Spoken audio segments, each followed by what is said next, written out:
สวัสดีครับเพื่อนๆทุกคนนะครับพบกับพี่อาเช่นเคยนะครับวันนี้เป็นคลิปพิเศษนะครับเนื่องจากเรามีอาจารย์พักนะครับซึ่งแกเป็นคนที่มีประวัติน่าสนใจมากเลยเพราะว่าแกเนี่ยไปศึกษาต่อที่ประเทศสหรัฐอเมริกานะครับตั้งแต่ปริญญาตรีโทแล้วก็เอกนะครับมีเรื่องราวมากมายเลยนะครับในมุมมองของนักเรียนต่างชาติที่ประเทศอเมริกานะครับเรามาดูซิว่าเรื่องราวของแกเนี่ยน่าสนใจแค่ไหนนะครับเชิญชมได้เลยครับ Hello, good afternoon. Good afternoon.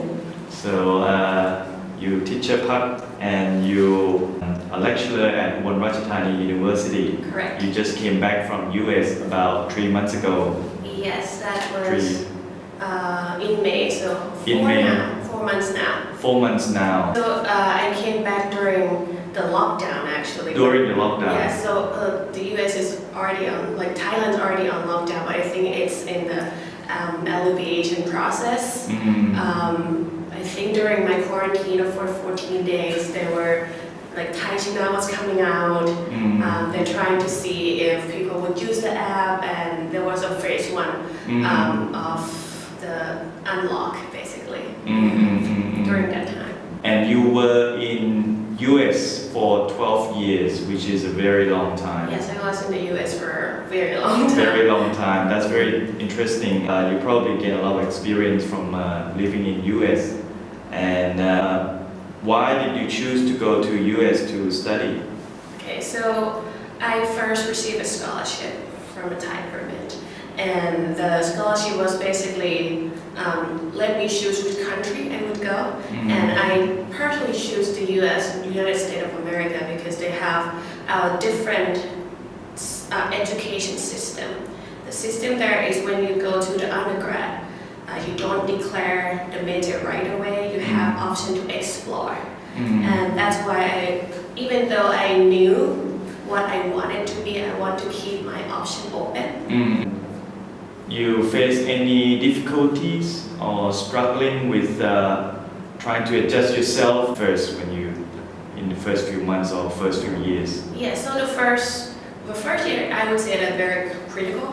It's if you were to be open, like I was pretty open-minded, and my roommate was very good, so we were put in boarding school. And I definitely struggled to communicate what I want and what I'm trying to tell.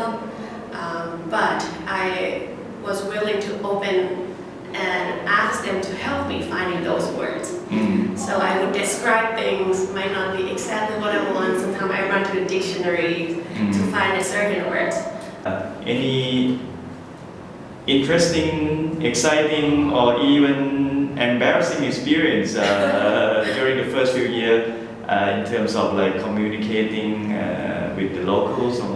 It was a very long time ago, so I would say that the first month in high school, I was basically just like deaf, because I was like I listening things coming in, but I cannot really process what it means. I was not able to process. So when it's come to my turn to speak, I don't think I speak English. So it's come out as some language that's very broken. So I think that's very embarrassing. In terms of that's in a classroom setting, and also when we went outside with my friends during like holidays, we were escalator. Yeah, so it was escalator that we were trying to go somewhere, and then my friends who's also Thai tell us to move closer to one side to allow other people to walk. And you know in Thai is the word shit. So she just said shit. And then it was the moment afterward that we were all just laughing, like, oh my god, we just swear in front of people in the middle of this like public place.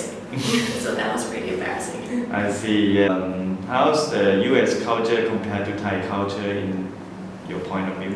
Very different. So I would explain it as almost like a political way, like liberal and conservative. I would say Thai people are very conservative in many different ways, and Americans' culture are very liberal in multiple ways, even though there are also some conservative there.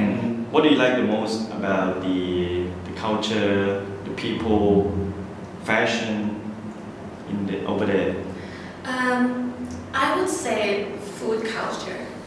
The food culture there is very diverse because it's a melting pot, right? We call the United States a melting pot. People coming from all over the world with different backgrounds, and they bring their own traditions over there.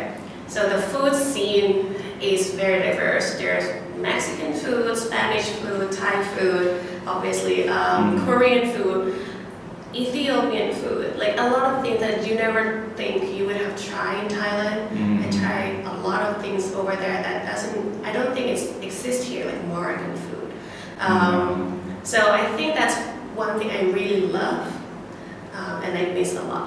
เป็นไงครับน่าสนใจใช่ไหมครับถ้าเผื่อว่าน้องๆสนใจนะครับอยากจะรู้เรื่องราวมากกว่านี้นะครับก็ให้คอมเมนต์มานะครับเผื่อว่าเราอาจจะมีภาค2นะครับยังไงวันนี้ก็ขอลาไปก่อนครับสวัสดีครับผม